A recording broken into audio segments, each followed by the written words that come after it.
I want to start with a promise, not a vague campaign promise, not a we'll see what happens kind of promise, a specific, direct, nationally televised promise made by the President of the United States before a joint session of Congress with the cameras rolling and the whole country watching. February 24th, 2026. The State of the Union Address, the longest in American history. And in the middle of that speech, President Trump looked into those cameras and said this, word for word. I'm reading it exactly as it was delivered. Under this administration, we will always protect Social Security and Medicare. We will always protect Social Security, Medicare, Medicaid. He said it twice, not once, twice, back to back, as if saying it twice made it more true. The Republicans in the chamber stood up and applauded. The moment was designed to land as reassurance, as a guarantee, as something you could take to the bank. 3 days later, the Congressional Budget Office published a report. And if you are over 50, if you have spent your entire working life paying into Medicare, if you have been watching your medical costs rise and telling yourself, at least Medicare will be there, I need you to hear what that report actually says. Because what it says and what the president promised are not the same thing. They are not even in the same universe. The CBO found that Medicare's trust fund will be completely exhausted by the year 2040, not 2052, which is what they projected just 1 year ago. 2040, 12 years of financial runway gone, wiped out, in less than 12 months by one piece of legislation that the president signed, cheered for, and names the one big, beautiful bill. The same president who 3 days before this report dropped stood before the nation and promised twice to always protect Medicare. I've been watching Washington make promises to American seniors for a long time.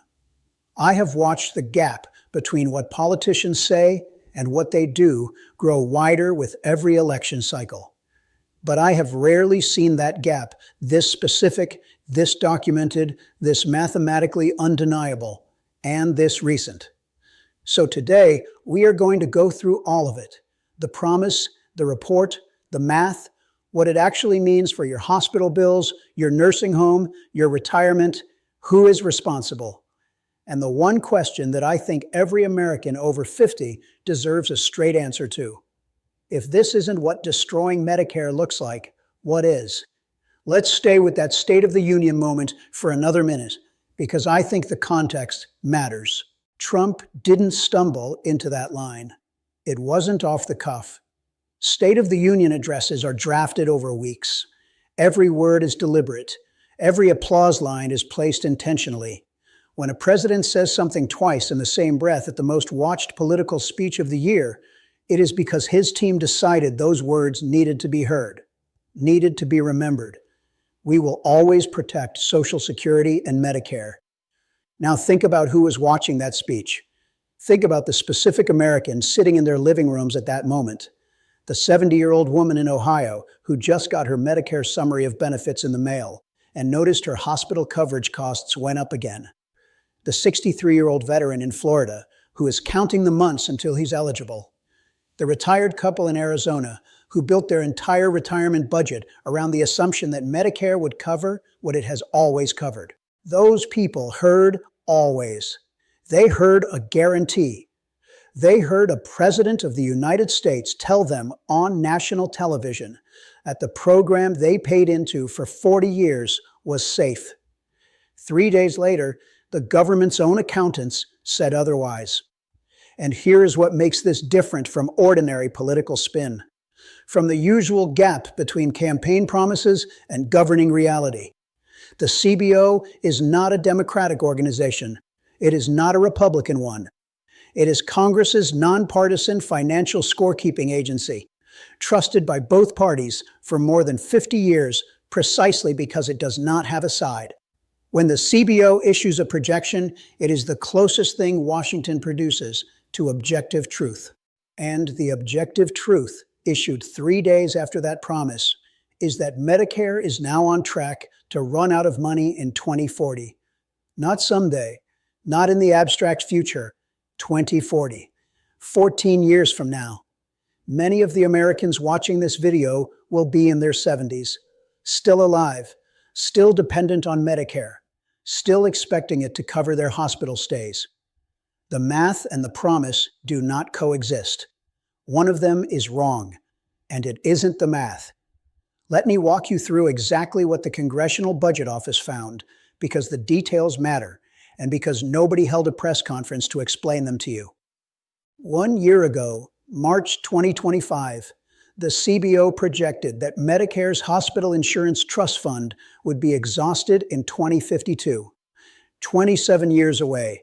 Plenty of time in Washington's comfortable logic to deal with it later, to kick the can, to let the next Congress, the next president, the next generation figure it out. In their new report, that date moved to 2040. 12 years, gone, in less than 12 months.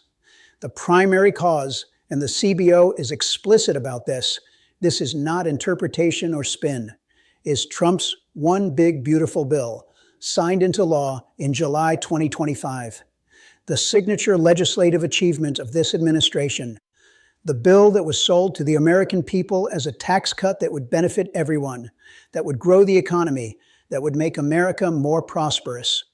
Here's the mechanism, and I want you to follow this carefully because it is straightforward and it is important. Medicare's Hospital Insurance Trust Fund is funded primarily by payroll taxes, the money taken out of every paycheck, every pay period, that goes specifically toward Medicare. But it is also funded by income taxes on Social Security benefits. When retirees receive Social Security and pay income tax on a portion of it, some of that tax revenue flows into Medicare. The One Big Beautiful Bill lowered income tax rates. It created a new deduction specifically for Americans aged 65 and older, a popular move, a crowd-pleasing move, a move that sounds generous, and it is in isolation. Seniors getting a bigger deduction sounds like a good thing. But here is what nobody told you when they were announcing it. That deduction, that tax break for seniors, reduced the income tax that funds Medicare. The money that was supposed to flow into the trust fund didn't flow in because the law redirected it. The law took money that Medicare was counting on and said, keep it, which sounds kind. Until you realize that Medicare was counting on that money to pay for your hospital stay in 2038, your nursing home in 2041, your home health aid in 2045. The CBO also projects lower worker earnings and reduced interest income as contributing factors, all downstream effects of the same legislation. The bill that was supposed to make the economy grow is, by the government's own projection, producing economic conditions that further starve the trust fund. No headline announced this. No press conference. No primetime address. The CBO published a technical report, quietly, and 3 days after the president promised to always protect Medicare. I want to stop talking about trust funds and projections for a moment and talk about what this actually means in your life, at your kitchen table. Because Medicare insolvency sounds like a policy problem, a Washington problem, something that gets fixed with a line item in a budget resolution. It is not. It is a personal problem. And it is going to feel very personal to every American who is counting on Medicare to be there. Here is what happens when the trust fund runs dry under current law. Medicare does not disappear. I want to be clear about that because I don't want to alarm you beyond what the facts warrant. Medicare does not vanish overnight. What happens is this. By law, Medicare is immediately restricted to paying out only the revenue it collects each month. Only what comes in can go out. Nothing from reserves, because there are no reserves left. The CBO estimates this triggers an automatic cut of approximately 8% to Medicare benefits starting in 2040, rising to 10% by 2056. 8 to 10%. Hospital stays covered at a reduced rate. Skilled nursing facility care, where many of you will go after a surgery, after a fall, after a stroke, reduced. Hospice care, home health services, all of it, cut. Not eliminated, cut. And the Committee for a Responsible Federal Budget, another nonpartisan organization that has been doing this math for decades, has put a specific dollar figure on what this means for real people. A typical couple who turns 60 today, who is still working, still paying in, still planning their retirement around what Medicare has always provided, faces an $18,400 annual cut to their retirement benefits when the funds run dry. $18,400 per year gone from money they already paid in, from a program they were promised would always be protected. Let me put that in terms that are even more concrete. The average American Social Security benefit right now is somewhere around $1,800 a month. An $18,400 annual cut is essentially wiping out 10 months of Social Security income. For a couple in their 70s, living on fixed income with medical costs that only go up. This is not a footnote in a government report. This is what retirement looks like for millions of Americans if nothing changes. And right now, nothing is changing. I wish I could tell you Medicare was the only problem. I cannot, because in the same breath that Trump promised to protect Social Security, right there in the State of the Union, in the same sentence, the math on Social Security was also moving in the wrong direction. The CBO projects the Social Security Trust Fund will run out by fiscal year 2032, which begins in October 2031. That is not 14 years away. That is 6 years away. I need you to sit with that number for a moment. 6 years. If you are 60 years old right now, you will be 66 when Social Security faces its funding crisis. If you are 58, you will be 64. If you are 55, you will be 61, potentially trying to retire directly into a Social Security system that can only pay out what it collects each month. At that point, the projections suggest Social Security could face across-the-board benefit reductions affecting every retiree in America. Not the wealthy, not a specific category, every retiree. The same promise, we will always protect Social Security, applies here. The same gap between what was said and what the math shows. The same silence from Washington about the distance between the rhetoric and the reality. And here is what I want to say directly to every American between 55 and 65 who is watching this video. You are not watching a problem that will affect your grandchildren. You are watching a problem that may affect your retirement, your first check, your first year of not working, the moments you have been paying toward for your entire adult life. This is not someone else's crisis. It is yours. And the people who were supposed to be protecting it just moved the deadline forward by 12 years and then stood in front of the nation and promised everything was fine. Now I want to talk about accountability, because I think it is the part of this story that makes the most people the most uncomfortable. The one big, beautiful bill passed the House and the Senate entirely along party lines. Not a single Democrat voted for it. Every Republican who voted yes voted to accelerate Medicare's insolvency by 12 years. Whether they understood that consequence, whether they were told about it, whether they calculated it and decided the tax cuts were worth it anyway. That is a fact, not an accusation, a fact. The votes are on the record. The CBO's analysis of the cause is on the record. The connection between the bill and the accelerated insolvency date is documented by the government's own nonpartisan scorekeepers. But I want to be honest with you here, because I think you deserve honesty more than you deserve a simple villain. This is not purely a story about one party or one president. Medicare has been underfunded and financially stressed for decades, under Republican administrations and Democratic ones. The trust fund has been in actuarial trouble since the 1990s.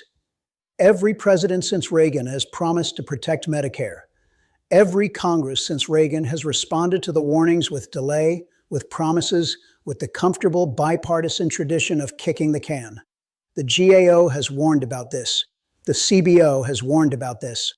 Medicare's own trustees, a board that includes members appointed by presidents of both parties, have been issuing annual warnings for years. The math has never been a secret. The trajectory has never been hidden. Anyone who wanted to read the trustees' reports could read them. Congress has known, and Congress has responded with promises. What is different this time?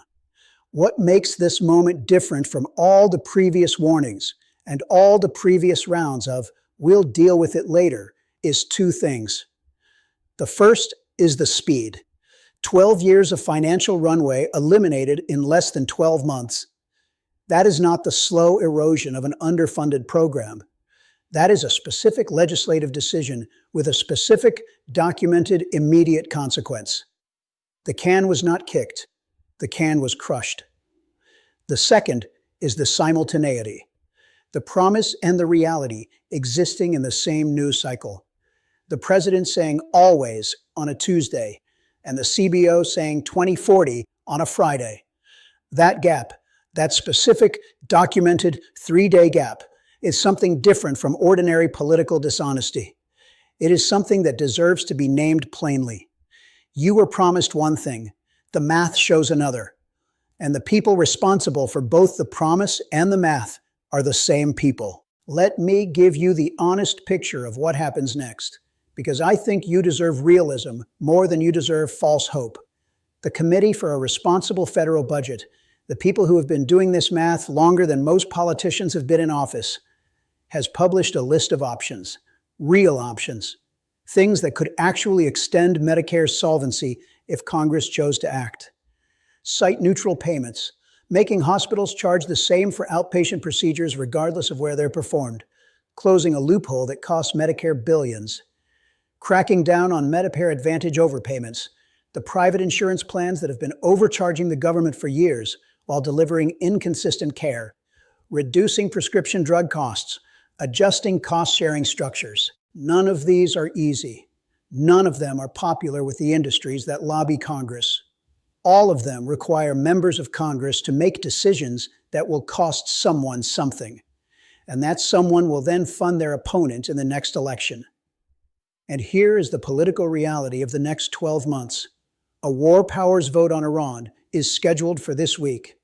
That will consume Washington entirely. The 2026 midterms are 8 months away, and no politician running for re-election wants to be the one who touched Medicare. The word "cut" attached to any politician's name in any context in any election year is a career-ending weapon. Both parties know it. Both parties use it against each other. And so both parties avoid the conversation that the math demands. The most likely outcome, and I wish I could tell you otherwise, is the outcome that has played out every decade since the 1980s. Warnings, projections, promises, delay, until the deadline is close enough to force a genuine crisis, until the trust fund is months from exhaustion rather than years, until the political cost of inaction finally exceeds the political cost of action. The difference this time is that the deadline is no longer comfortably in the future. 2032 for Social Security, 2040 for Medicare. These are not dates that belong to the next generation.